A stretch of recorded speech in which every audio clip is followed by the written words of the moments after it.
Good evening, and thank you all for joining us today. Let me invite Vijay Raghavan sir for the welcome speech. Just to give you a brief on TiE, TiE is an organization which started off with entrepreneurs in the Silicon Valley who set up an organization called the Indus Entrepreneurs. And it's a not-for-profit, and today probably one of the largest groups of entrepreneurs around the world of Indian origin. Okay, and when they talked about it as Indus, they looked at it as not just India, but the South Asian region. And these are all people who had done very well in their businesses, and they wanted to look at how do I give back. And it started off with them organizing small meetings like these, and then they have what they call the TiECon. And today TiECon is held across the world, and each of the chapters has a TiECon which they do. In India there are several of them, Mumbai, Delhi, but one of the very active chapters is the Kerala chapter. The big difference between Kerala and the rest of the chapters around the world is that Kerala is probably the only one which is not totally IT focused. While starting off in the Silicon Valley, it was totally IT focused.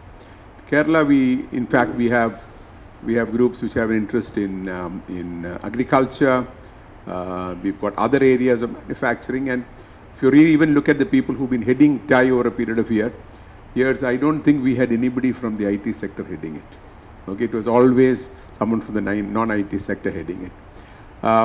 Nearly about 90 plus charter members, and over 400 associate members are there. Charter membership is by invitation, so they look at people who've been associate members or doing very well in business, and then they invite them to be members of the charter members of the organization. You have a very eminent speaker today. I'm not going to take away your thing to introduce him, so he would be introduced later on. But thank you very much for coming. I thought I'll give you a brief. TiE, the first meeting to set up TiE was held in Trivandrum at the Mascot Hotel. But today a lot of the focus is in Cochin. People like Arun and Roy and others wanted to have a Trivandrum focus also, and it is part of that TiE has started looking at activities here. TiE has a few other major programs. One is the Young Entrepreneur Program, where you have, they come into schools and they mentor students of a particular age group who then compete. And we've had children from schools in Kerala who have reached the global finals and presented there and have also won prizes there. And they have gone into government schools and worked and done it, and ordinary schools also. So that's a Trivandrum International School actually has a team who take part in these every year. So that's another thing which is there. And they have a good TiE women group also which is there, who've been working with the other women organizations on entrepreneurs in Kerala. So thank you very much everyone for coming. Thank you Rahul Mamman for being here today and for agreeing to spend time with a large number of young people and some old people like me. Thank you very much. So so we'll get started. So this is one of the programs that we do on a regular basis. By the way, my name is Arun. I work with TiE Kerala and I take care of the activities for TiE Kerala. So just to give a brief, so we have a lot of these initiatives. So one of the programs that we do is Leader Connect, wherein one of the industry leaders or one of the successful entrepreneurs come and interact with the fellow entrepreneurs. So we are creating a platform wherein for some casual interactions wherein you can throw those questions and he or she, basis their experience, they'll be able to guide you, answer you. So it's going to be a learning session. It's going to be an interactive session. So now to introduce the speaker, let me call Rishabh. I think most of us already know Rahul, but for those who do not know him, he's involved in the pharmaceutical distribution business. He has experience of over 14 years, handling both the retail and the wholesale formats in the industry. He's been associated with some of the leading MNCs and large Indian companies in the pharma sector, as their agent, also as their distributor. Haeal Enterprises Private Limited is the newest addition to this business focused on manufacturing and marketing of Haeal brand of products. His business has expanded into aspects of market research, manufacturing, distribution, and new product development. Medigen Med Care, Green Specialities Private Limited, Thodapuda Drug House, Cochin Drug Center are some of his few companies. Rahul graduated in commerce from Sacred Heart College, Cochin, and he went on to do his MBA from the prestigious IIM Ahmedabad. Rahul is a numismatic and also an intense traveler. He's also an angel investor, and he has a team of over 300 professionals. Well, unofficially, I think I met Rahul for the first time on 1st of October 2021 at a TiE event, and he's probably the youngest charter member that came into TiE. And I still remember his introduction where he says in this great way that he manufactures drugs for a living. So, I mean, just introducing Rahul. Please, Rahul, all yours. I wanted to be informal. You can ask all kind of blunt questions, what you can think. No, I'm not sensitive. If you have any questions which can be very piercing, it's fine, you can go ahead. So I'll just go ahead with what we do, quick background, how we think, and then open up for questions. I think that is probably where you might get some value out of it. This event made me come to Trivandrum and do some work. That is the primary reason I agreed, because I was postponing stuff for the last 1 month, and then we are all discussed that we needed to do it in Trivandrum, Calicut, and take TiE everywhere, and it's a lot of fun being in TiE. I'm part of a lot of organizations, but there are only 1 or 2 organizations that I'm actually involved in, and TiE is one of them, and it is great learning. Anyway, so I did my schooling in Cochin, then BCom in Cochin. At 20, I got into IIM Ahmedabad. Went there, worked in Goldman Sachs as an intern for 2 months. Intern is really bad. Working as an intern is tough. With type A personalities, it becomes tougher. And but it was in Hong Kong. They gave a lot of money though, as an intern also. And then I came back at 22 and started my own business. I did not know what to start. So we had this pharmacy called MG Medicals in Cochin, which is a 1981, so it's there from 1981. So I spent 6 months selling medicines as a salesman in the beginning. So we did not start anything. I wanted to start a chain of retail stores. The idea was to start retail chain, but realized it is complicated. So started a distribution company. It was only supplying transplant and dialysis medicines to patients. It started off as a transplant dialysis because what we looked at is as a business, I looked at there was oncology, cancer medicines, and then there is nephrology medicines in the specialty space. Oncology, everyone is looking at.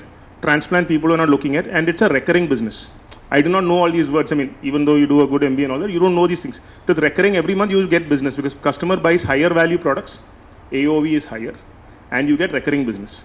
So given this background, we got into that business, and initially doctors did not want to send patients to us, obviously, because it's doctors sending patients to anybody with a phone number is considered very, there's some kind of kickbacks happening or whatever, right?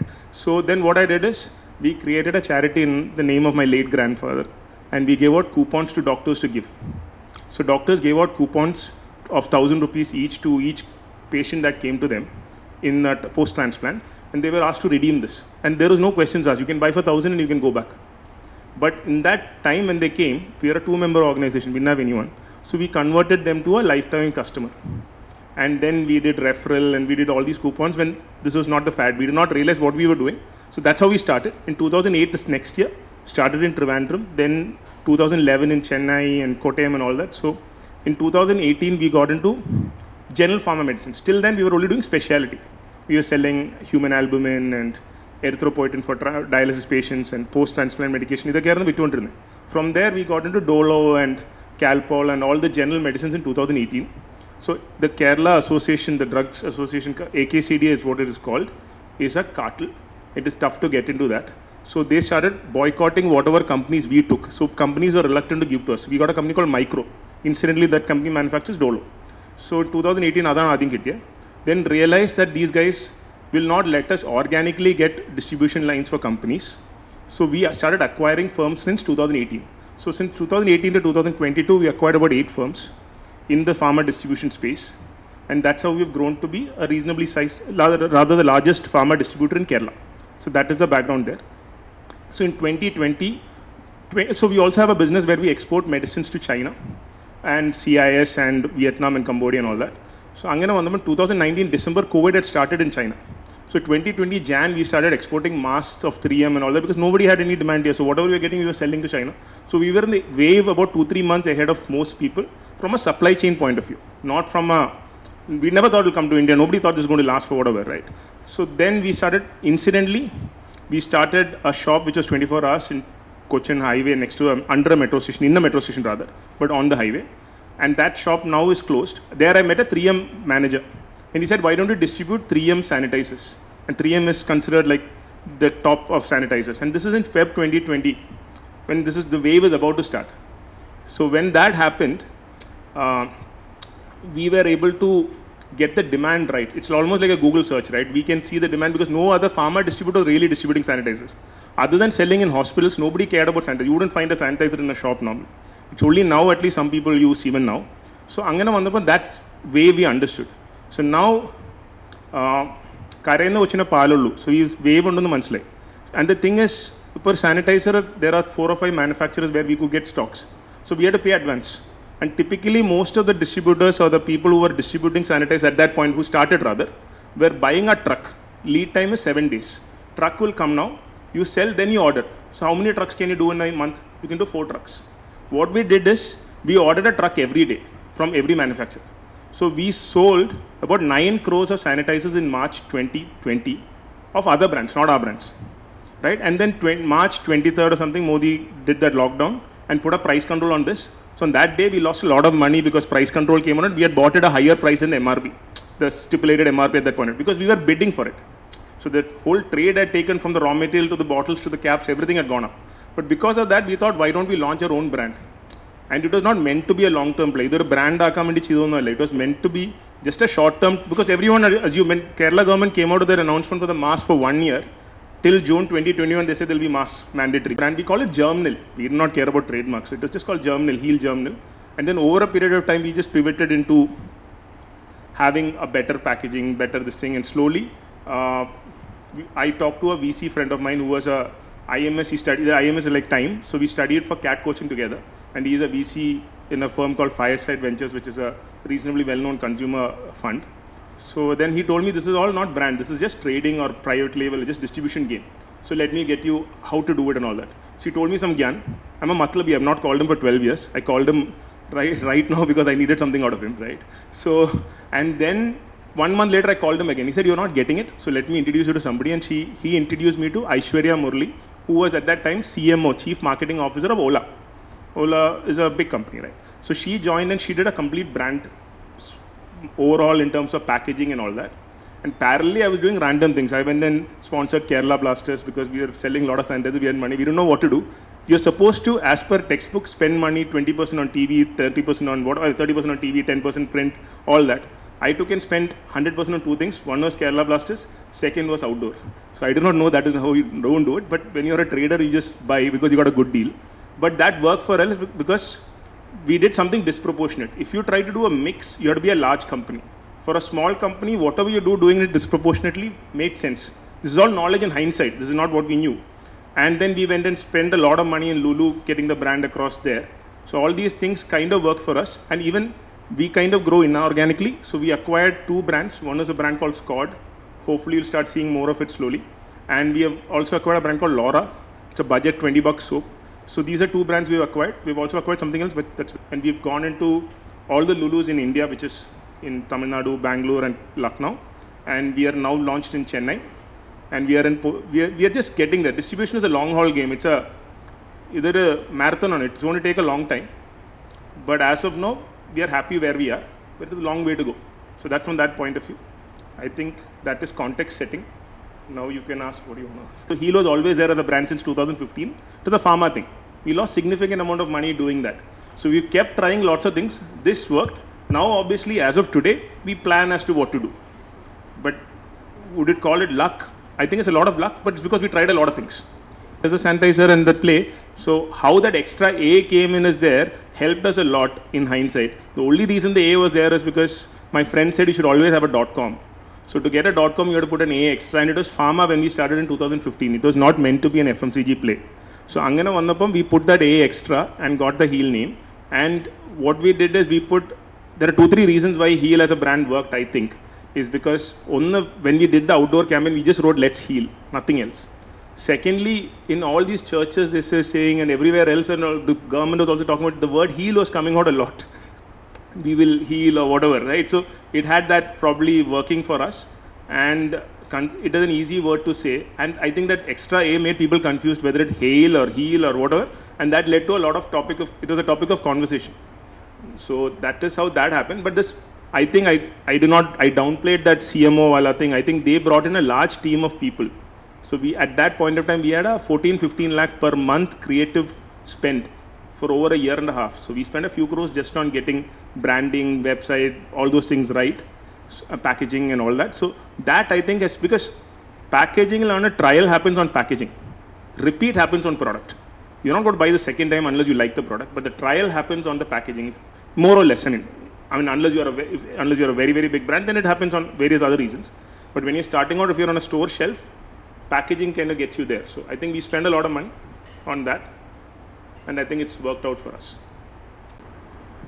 Yeah, so like I mentioned earlier, one is not to think too much about it. Okay. Second is to only risk what I can afford to lose. I don't risk a lot of things on it. And third, for example, when it's Heal, we will try to do a lot of equity rather than debt. When it's distribution, we'll do, because it's less risky, we'll do a lot of debt. And 4 is not care about what others think.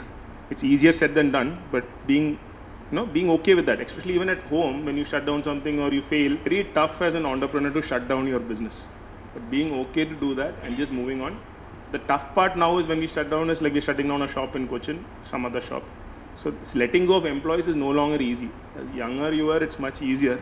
Now it's a little tougher because you empathize a lot more. So that is becoming a little tougher. That's not a failure thing, I'm just telling you.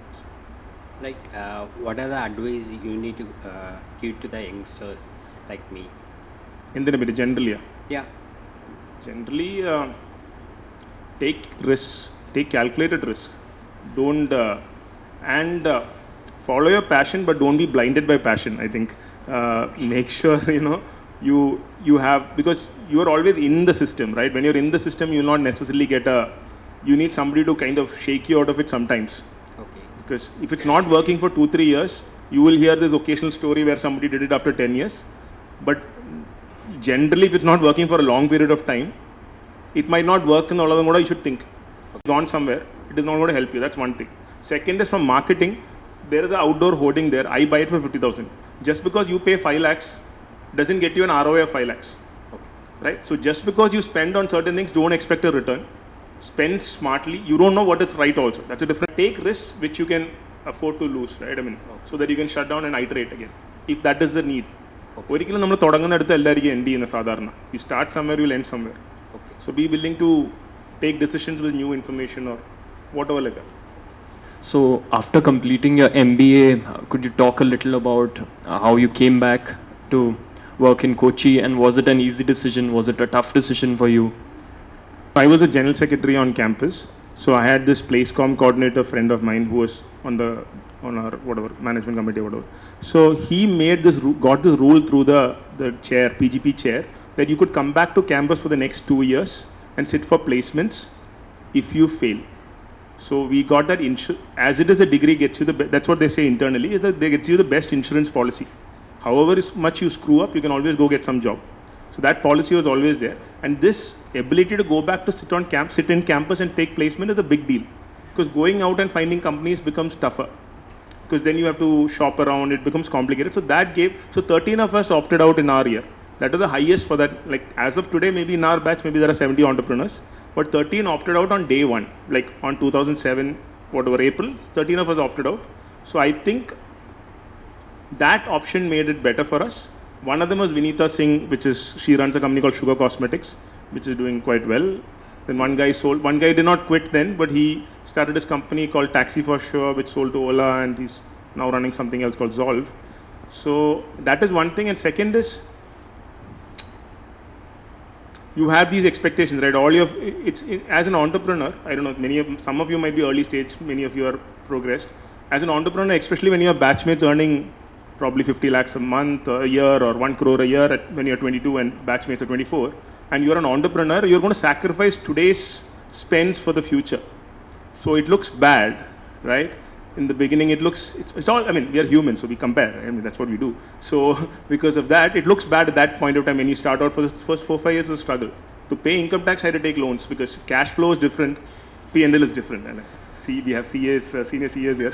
So because of cash flow mismatch, because you are on a trading business where you are giving credit and you have stock, but you need to pay profit, you have profits, you have to pay taxes, so you take loans. And my wife couldn't understand why I paid taxes and still never had money. So these kind of things. So that happened. But I think once that inflection point crosses, then you have the ability to do what you want, A, with money, B, with time. I think time becomes more important. Like, you can travel when you want. I can go home at 2 o'clock. Like, I can, do stuff. So I think that opened up, and so you get to learn how to learn rather than learn a lot, right? And peer-to-peer learning is just brilliant. I have 3 questions actually. One is from the past. So you've talked about everything that went right, but there might have been some things which didn't go well for you. Can you tell us about 3 things that went really bad for you? Yeah. One is this Haeal Pharma thing. We had this pharma thing. So in Feb, so we started the Haeal Pharma thing. We hired, because we are working for a lot of these principals. We are distributor for Abbott, Cipla, or Glaxo, whoever, right? So we thought, we are smarter than these guys. These guys are just, we can do this and all that. We thought, and we started. So we hired like 100 people working for us with salaries ranging from 25,000 to 1.5 lakhs a month. And all these guys are working, meeting doctors and all that. And 5 years later, the whole thing failed miserably. And ironically, Feb 2020, we sent a mail to that pharma team saying we're shutting down this business, and that you guys have to look for a job in 3 months. And then this COVID happened, and then we moved on to that. Is one. Second is, there's a chain called Sevana. In Trivandrum, it might not be that popular. It's a pharma chain called Sevana. So Sevana Medicines. It's quite popular in Cochin, Thrissur. Here also, I think they have 6 or 7 shops. So we're buying a lot of medicines from our nephro specialty. We helped them build that business because we were giving them good rates. But then they decided to shop around and buy from somebody else. When they did that, we got angry.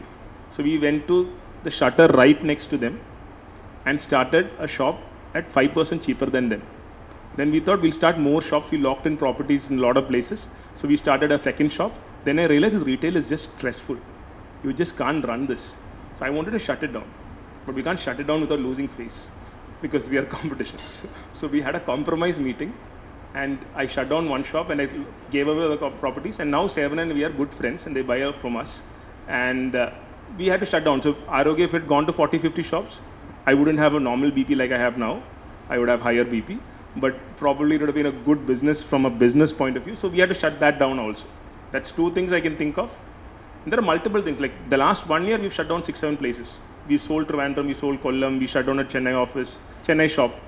Because the association was, we had a pharma, we were an agent for a company. And we were a retail shop. And retail, we were buying all from Cochin and selling at a very low price there. Now they couldn't do anything to us because we're not buying anything locally. They can't boycott us. So they decided to boycott our principal in Chennai. So the principal called me and said, you have to shut that shop. When we looked at P&L, it was making 3 lakhs monthly losses. So it was a good reason to shut down. But it looked like we negotiated on behalf of ourselves to the principals. The principal thinks we did them a favor, the company that we work with, and then we shut it down. So there are things that go wrong, multiple things that go wrong. I can think of these 3, 4. But whatever happens is nothing we've taken a major thing on, right? So this is my first answer to your first question. So next. Okay, the next one is about the present. So I've seen that you're very vocal on sustainability and the planet on your social media posts. So what is your actual take on that? Because if you look at it, one side you are contributing to the the plastic or whatever accumulation. On the other side, you probably want to do a lot. So what is your actual take on that? Very bluntly, I am not very strong on planet, like very, very strong. Like the younger gen is, right? So we started this company with Aishwarya because she was a consultant, which is Unbottle, which makes recycled bottles and all, but they don't sell enough bottles for it to make sense.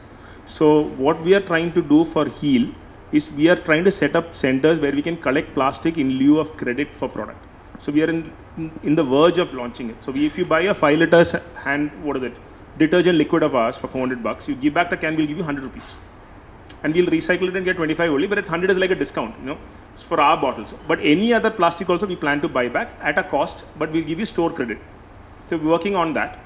But the idea is what's good for, if people are looking at it, and if my consumer is somebody who's going to be buying in 10 years from now, I'm building a brand for the 30-year-olds 10 years from now, then this is very important for them. And if it's important for them, it's important for me as a business. So personally, very honestly, I'm not a sustainability freak, right? But it is something like he runs a sustainability company, but sustainable company rather. So, but if it is important for my consumer, it's important for me. Hence, I do it. So I try to figure out where I can do my bit, right? As part of TiE, we're doing a contest where people think of using waste and making a business out of it. So we have to do our bit. I mean, it might not be necessarily the best, but I think this accepting back plastic is going to make a big difference. And we will move to accept doing recycled plastic for our bottles, which would increase demand for recycle. But PET is not easy. HDPE is easy, but our bottles with HDPE is it's opaque, right? So it doesn't look that great. So PET recycled, we are only getting there. So we will get there. But idea is maybe to move into non-plastic use, but that's not easy. It's not. I mean, easier said than done, but I think taking back at least creates something. So You still want the third question. So third question is, I wanted to know what are future plans for Haeal? What is it that you're thinking about for? We've launched in the rest of Tamil Nadu a little bit. It's doing okay. We're good in Pothys in Kerala. We're trying to get into Pothys network there because it's the same listing of the listing codes are the same. We hired 2 people at very reasonably high, few lakhs a month kind of package. Turned out they're frauds. Now in second month we realized they've not done anything till now. So we have to fire them next week rather. So those are a little bit of a frustration you have. Then I went to Lulu today and I saw my competitor doing really well. Not talking about Unilever, that's like different level. I'm talking about Sunplus, Dr. Wash. They're doing phenomenally well. So we went and talked to their sales guy and understood how much they're selling. So I think then you get motivated when you go out in the field. So what we want to do is build distribution for the next 2-3 years. And we had 350 SKUs, which is stupid, right? We've cut down about 120 SKUs to rationalize some part of it, but we'll keep rationalizing rather than launching now. So we want to get into 50 or 100 products only, so it becomes easier for supply chain, it becomes easier for us to promote. It's counterintuitive. Having lesser products actually gets you better sales. It sounds illogical, right? But that's what it is. So we're cutting down on products. You learn along the way. So that's another failure. We launched everything. We launched every possible combination of products. So we're cutting down on them, which would mean that certain products will be out of the market. But that's what you have to do. So that's one thing. And build distribution, get out of Kerala. Initially we thought it will only be a Kerala focused brand, but we want to move to South India. In 2 years go to the Gulf, because that's West Kerala for us. Because all the shops are owned by Mallus, right? Because otherwise you're gated. You need to get into the shop to sell. So if a Lulu or a Nesto or if it's Life Pharmacy or an Aster or there must be another 10 guys there. Everything is a Mallu owned store. It becomes much easier to get entry, especially when you're listed in the stores here. So that has to be the first thing, and then it is about something else. So and unlike say, I'm not going to name names, but unlike say a food brand where the palette is only for a Mallu or a regional play, our soaps or shampoos or something is much more. It can sell to a Bangladeshi, to an Egyptian, to a local Arab also, right? So that is the whole idea. So I think once we go there, it'll do well. But to go to say a Lulu there, what would then happen for us is we'll be entirely dependent on them for our sales. So we don't want to do that. So we're going to grow to a certain stage and then go there. Because to launch a single product, like one bottle of something in say Lulu across the Gulf will cost us 30 lakhs. So when we launch 20 products, we're talking about 5 crore launch cost, which is just a payment. Then there is a space you need to take, which is 1 lakh per store per rack, by the way. So if you do 200 and do 30-40 shops, it's 40 lakhs a month of recurring cost. So you need to be able to blow up 10-20 crores. That's not the money that I can right now lose on a side hustle, side thing, rather not hustle, side thing. So we're not doing that. And then you need to give also managerial time. It's not just that you give money and you press a button, it works, right? Then you need to spend people. So we're not there yet, but I think going to the Gulf and expanding in South India are things we will do. We will not go into online. Advertising medium online has to be used. There's no other way. But we're not going to promote people to come on our website and buy, because every transaction, every soap you buy, lose 150. There's shipping cost. There is a lot of cost for doing that, right? So we are clear what we will not do. So unlike, we will be one of the very few young brands which are focusing only on online. Offline. Sorry. And my wife has a brand called Sugar Boo Curls, which is for curly hair. And that's an online only brand. Whereas that would probably stay a lot more online for a much longer period of time. Whereas I think I will stay offline, because we tried online.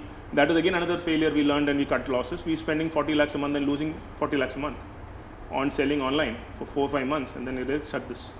So these things have also happened. So, but you learn. But now I know a lot of things about online. Hi, Rahul. Hi.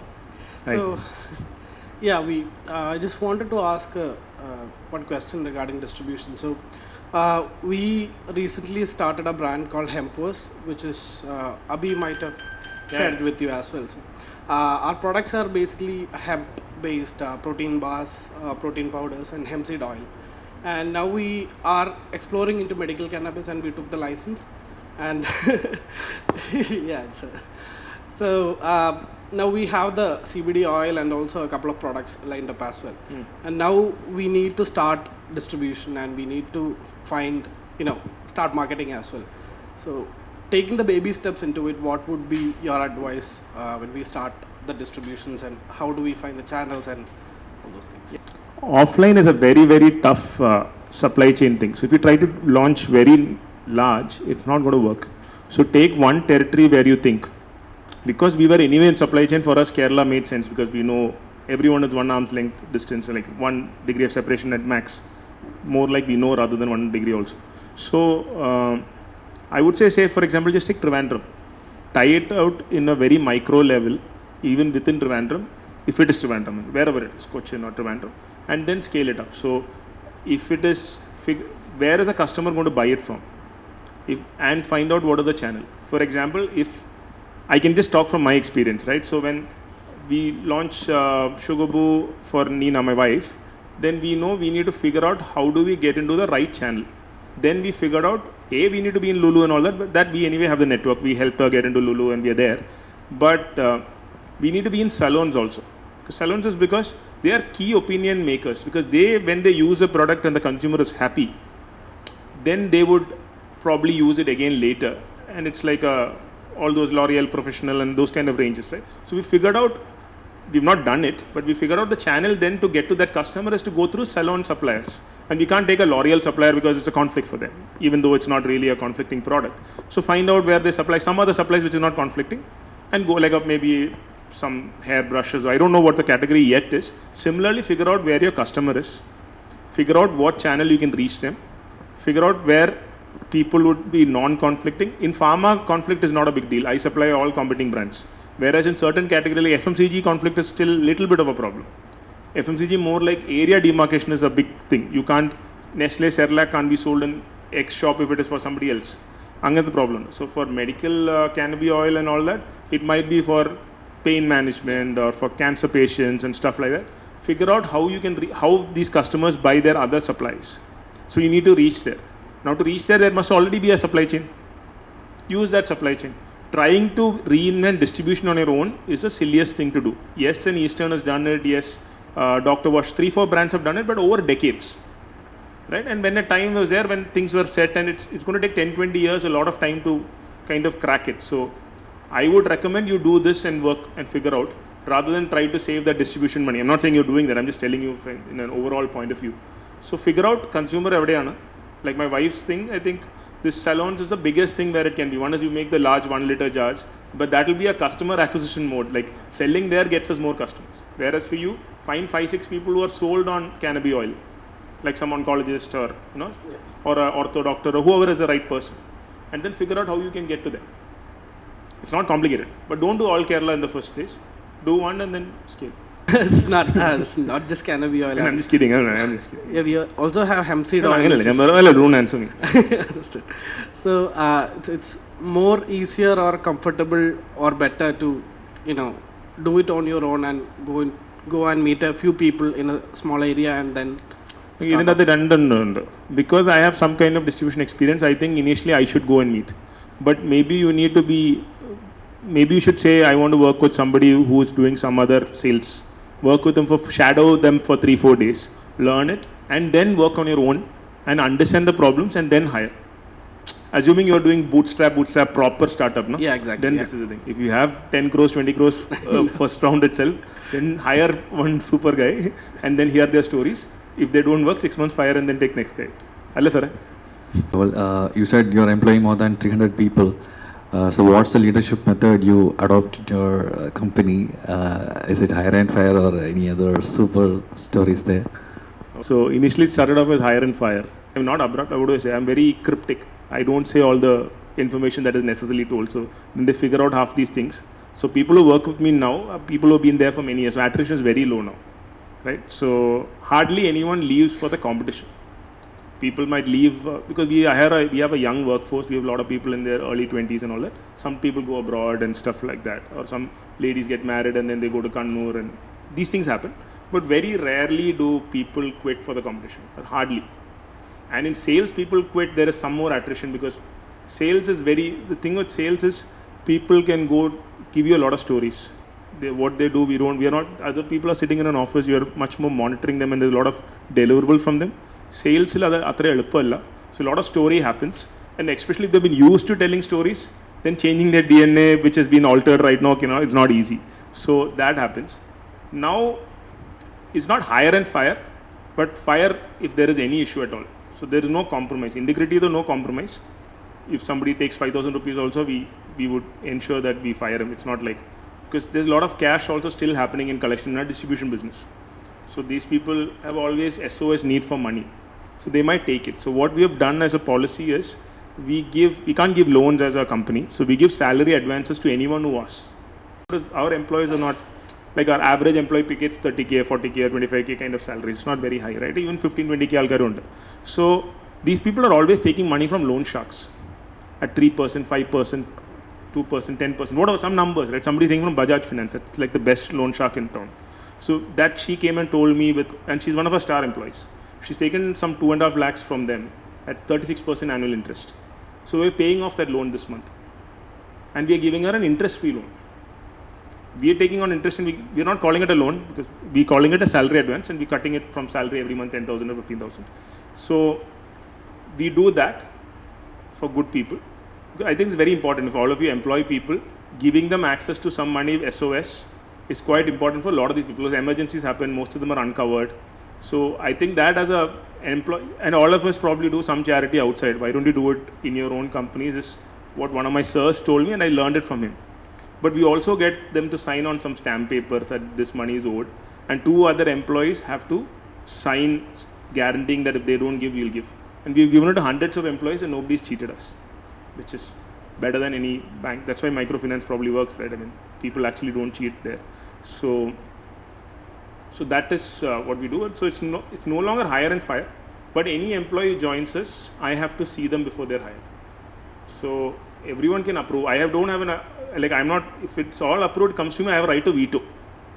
And after, because of my hire and fire in the beginning, I have 1,000 employees plus have gone through us. So now when you meet people, you can sense, especially you see a CV, everyone's gone 9 months, next company. No? This time he's not going to change or she's not going to change. They're going to go 9 months also. That itself shows lack of commitment. But for every 1 year, 8 months switch, they have an answer for that. But typically we try to avoid such people. So we've become better at hiring, so firing is no longer that important. But sometimes, like when you hire senior people in this Chennai thing I mentioned, you take some leap of faith. Because at senior levels, you can talk a lot, unless you don't know action, right? So that leap of faith you take, but in 2 months we are firing. We are not taking 6 months. Because in Haeal, we have now with the ROC filing, we've got some 15 crores of capital. 12 crores ke aspas we have put from the holding company. 3 crores we have raised from friends. Valuation was basically, we looked at what will be a very fair multiple, about 1.52 times of revenue only, not 10 times, 8 times like people talk about. And we raised these we raised these funds when the market was hot, not when the market was bad. I know some of the people who have put money. Yeah, we both know. So more like there was no pitch. It was just a phone call and said, I'm raising money, put something. And one person, a common friend of ours, I said, put 5 lakhs at least, I want you on the cap table only, don't put.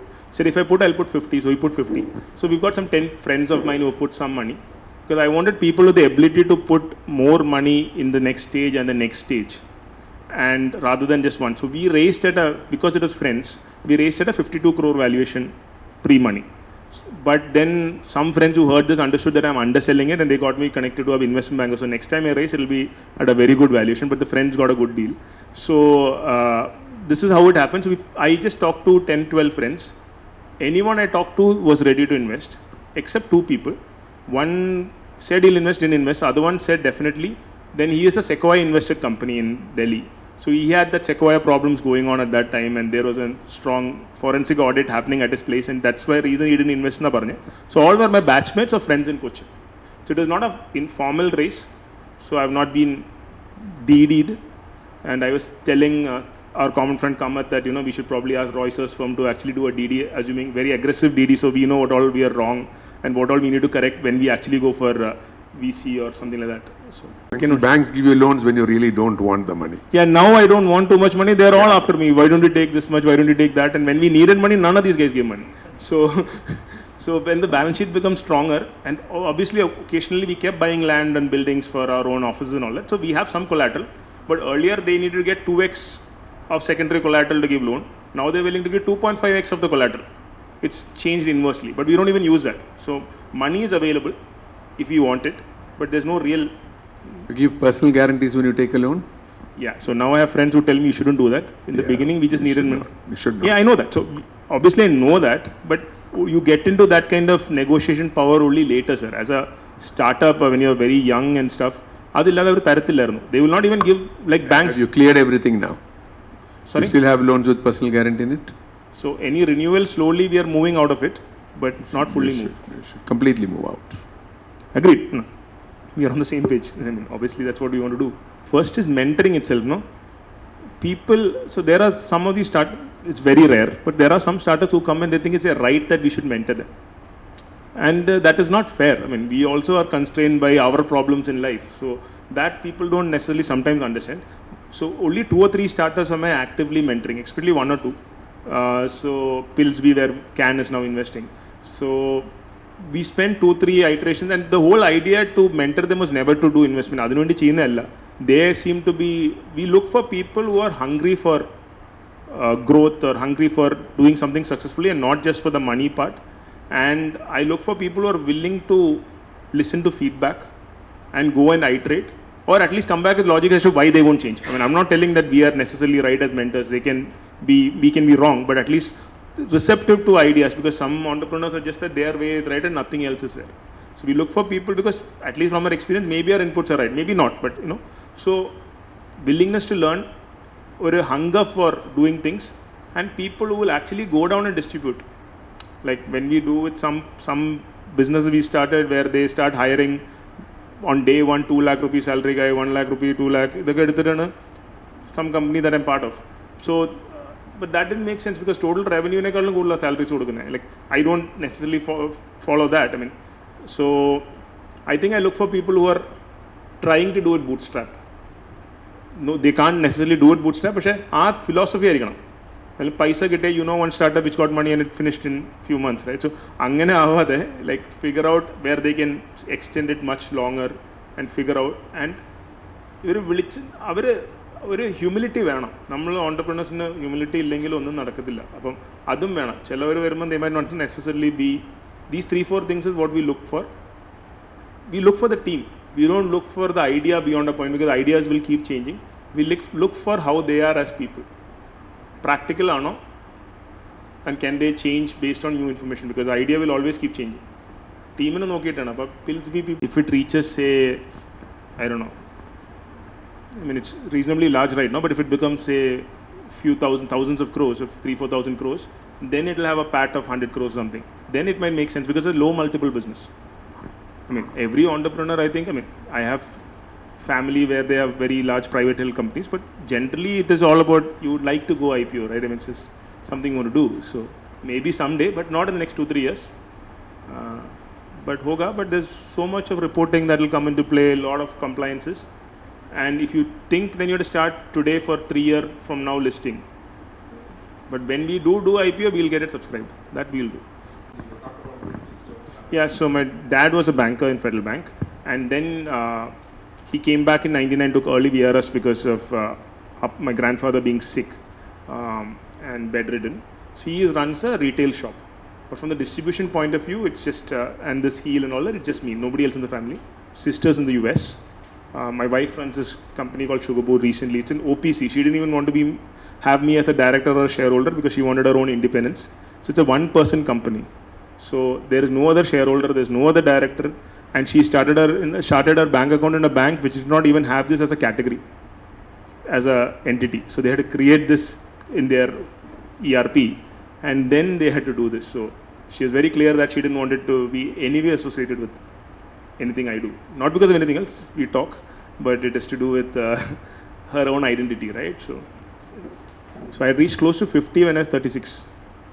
But now one COVID happened, and what happens is most of our trips, we try to mix travel with our work.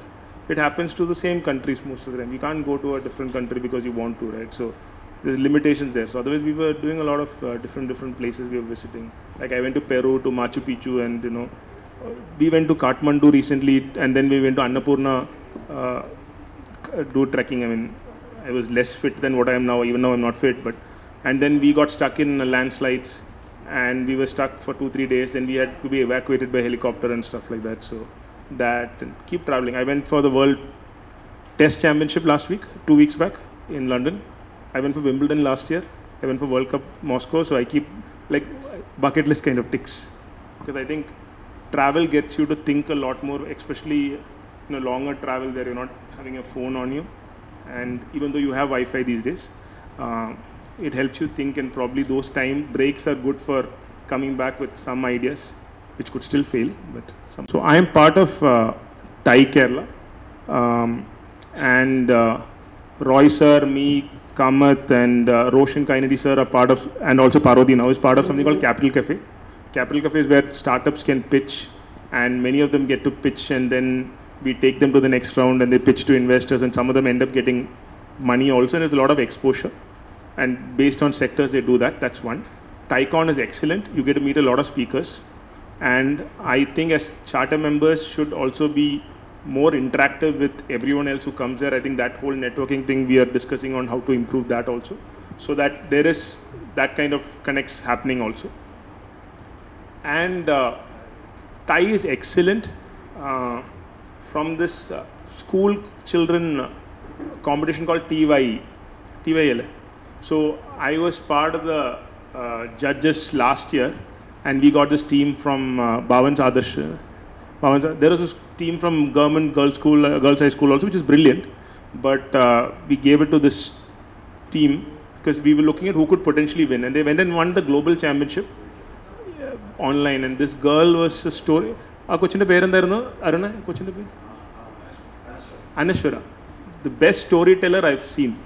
She's better than any adult pitches we have heard, like, by far.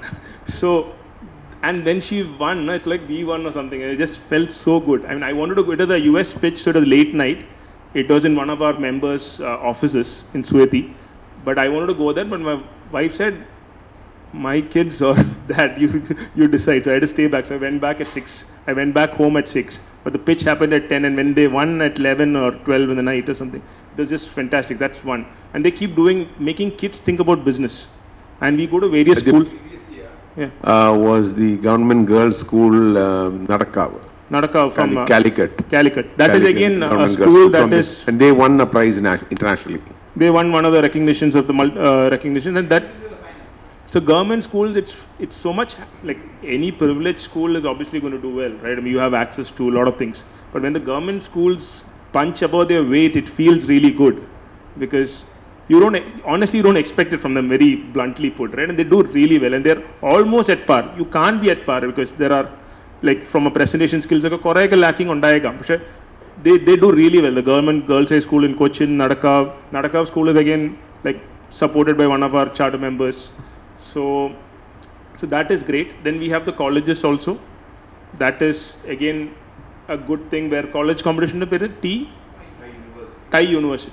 So that again we were part of mentoring with. So one college I had to mentor, and I gave them stringent thing. Every day you have to come, and every 1 hour you have to spend. You'll keep iterating. Next day they quit. So we realized.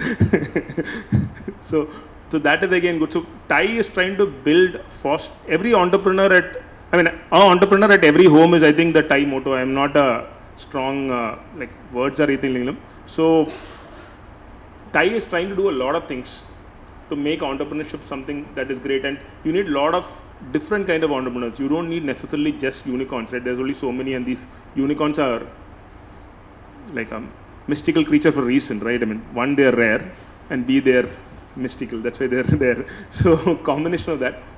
And then I'm also part of CAN, Kerala Angel Network, where they're trying to do a lot more, where we are trying to do a lot more investments in companies, ideally region agnostic, but we do mostly Kerala centric, or Mallu Connect is always there where we do. So the deal flow is slowly improving. The deal investments are also slowly increasing to one every quarter or something like that, and slowly it should move to a larger number of deal flow and a larger, but typically 100 investment varullu. So you need much larger number of companies coming in to get that thing going. So a lot of things the government is also doing, like ASUM and all that, and a lot of things TiE is also doing, and it is great, and it's a network effect thing. So you have more people as connected to TiE through various initiatives. It's better for the organization, it's better for the network, and I don't know, be associated in some way. Thank you. Let me invite Roy sir for the vote of thanks.